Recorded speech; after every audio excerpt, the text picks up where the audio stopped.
Hi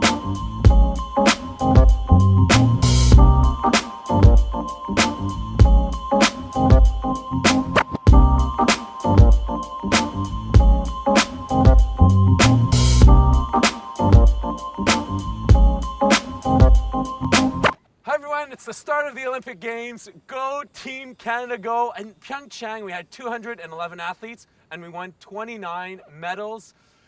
Here in Beijing, it's going to be exciting. We have 20 local athletes going to the games, and this special video blog, we're meeting with two guests, Jean-François Ménard, who is an author, public speaker, as well as a well-known sports psychologist.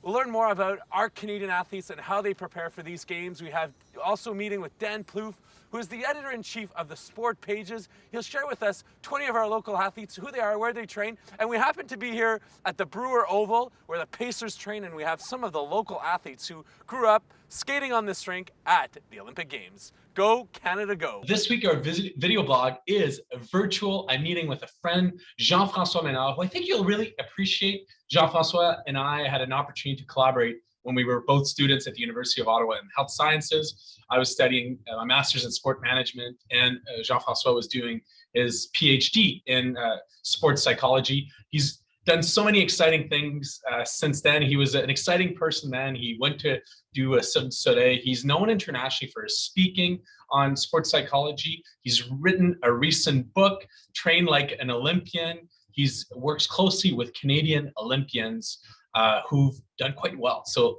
let's meet him to learn more about his tricks. Well, for these upcoming Olympic Games, I'm working with several athletes, so 7 in 5 different sports.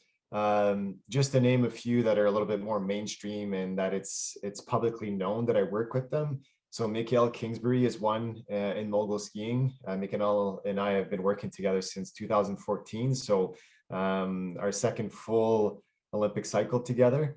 And another one is Maxence Parot, our snowboarders. So same things. Yeah, started working with Maxence back in 2015. So another longtime client that has had a lot of success and a fantastic human being. If people don't know his story, he went through cancer treatment back in 2019 and actually came back no longer than 2 months later after his last treatment, won the X Games. I mean, it's a completely unbelievable, crazy story. And there's actually a documentary that's going to be coming out in the next few weeks about his story. So I encourage people to look out for it. Yeah, and in terms of what we're looking to polish and to work on in these last few weeks, it's really making sure that the athlete shows up at the Olympics, first of all, rested, because that's a common mistake that we see oftentimes, not only with athletes, but the staff going to the Olympics is we're scrambling at the end. We're trying to do everything and we put rest, on the side and we don't prioritize it. But in the end, the Olympic Games is a little bit like a marathon. You show up and it's just, there's a lot going on. It's very energy draining. And so showing up rested is the number one thing. And 2 is showing up confident. So making sure that we put the athletes in training environments in the last few weeks for them to feel good about their performance, to make sure that we do put them in situations where they realize that there's nothing left to do, like all the work is done, so that they can show up at the Olympics and literally roll their sleeves and say, let's get to work, let's do this here.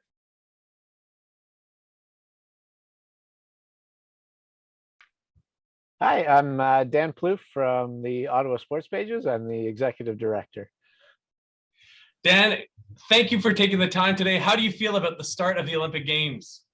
Oh boy, it's exciting. I think everyone's nervous about just getting to the start line and making sure they haven't caught COVID. That'll be important, but goodness, for these athletes who've been through an awful lot, it'll be great once we see them in action. Very excited over here too, for sure.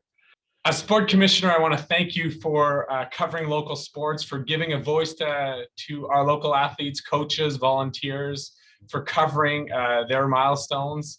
Many of them are following you regularly, and only few make it to the Olympic Games. But we have an amazing cohort going to Beijing that are on the local scene. Share with us a couple of highlights, and as you've seen them grow, and kind of how high are the expectations for these games in 22 for them? Absolutely, yeah. That's really special. Like a lot of the athletes, we followed them, since they were teenagers, skating at Brewer Park or wherever it may be. And yeah, so I remember visiting Evanie Blondet when she was a teenager, still doing short track at the time, but came home to skate a little on the Brewer Over.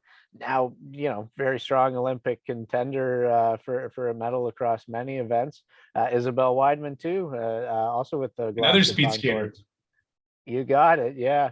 Yeah. So they're probably our best chances to win multiple medals. They've been highly ranked in their events for sure.